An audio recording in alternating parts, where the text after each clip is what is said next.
श्रीराम समर्थ. सद्गुरू श्री ब्रह्मचैतन्य गोंदवलेकर महाराज यांचं प्रवचन 4 सप्टेंबर. अभिमानरहित राहिल्याशिवाय भक्ती करता येत नाही.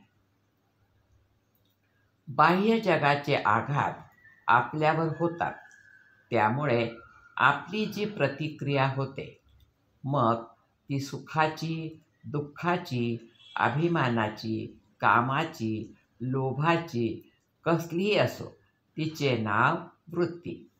ही वृत्ती स्थिर ठेवणे हा खरा परमार्थ होय.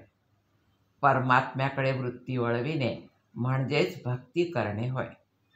भगवंताच्या भक्तीने विषय बेमालूम नाहीसा होतो. भक्ती ही अत्यंत स्वाभाविक आहे. ती प्रत्येकाला हवीच असते, कारण भक्ती म्हणजे आवड, आणि कसल्या तरी आवडीशिवाय मनुष्यच सापडणार नाही. मात्र अभिमानरहित राहिल्याशिवाय भक्ती करता येणार नाही, आणि भक्तीविने भगवंत नाहीच प्राप्त होणार. भगवंताचे प्रेम भगवंतावाचून इतर कुणाला देता येत नाही. तोच ते देऊ शकतो. भक्त आणि भगवंत हे दोन नाहीतच.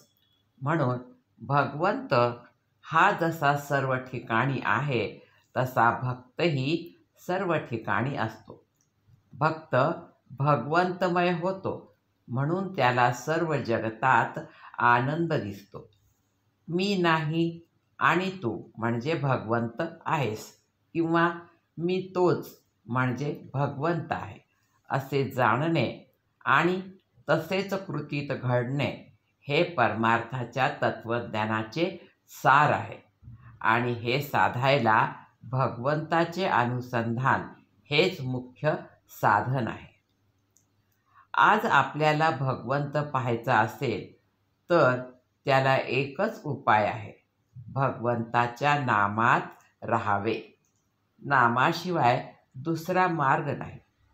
वाहात आलेले नाले तिच्यात मिसळले तरी गंगामाईचे पवित्रपण जसे कायम राहते, त्याचप्रमाणे आमचा प्रपंच कितीही गढूळ असला तरी भगवंताची आठवण त्यात ठेवली तर त्याचे गढूळपण मग कुठून राहील? भगवंताचे स्मरण तर सर्व तीर्थांचा राजा आहे. नामस्मरणाशिवाय दुसरा मार्ग नाही. भगवंताच्या विस्मरणाला जे कारण होते ते टाकणे किंवा सोडणे हे वैराग्य, आणि भगवंताचे स्मरण होईल अशा गोष्टी करणे हा विवेक होय. रामरायाचे अंतःकरण खरोखर कर्तव्याला जितके कठोर आहे, तितकेच भक्ताला ते अत्यंत कोवळे आहे. कर्तव्यासाठी त्याने सीतामाईला अरण्यात सोडली, तर भक्तप्रेमापोटी त्याने भरताला सांभाळला. माझे सांगणे जितके आचरणात आणाल तेवढेच कामाला येईल. सगळ्यांनी नामस्मरण करा. नामस्मरणासारखा दुसरा कल्याणाचा मार्ग नाही. जे सहज आपल्याजवळ आहे, अत्यंत उपाधिरहित असून कुणावर अवलंबून नाही, असे जर काही असेल तर ते भगवंताचे नाम आहे. शुद्ध मनाने आणि शुद्ध अंतःकरणाने जो ते घेईल, त्याचे राम खरेच कल्याण करील.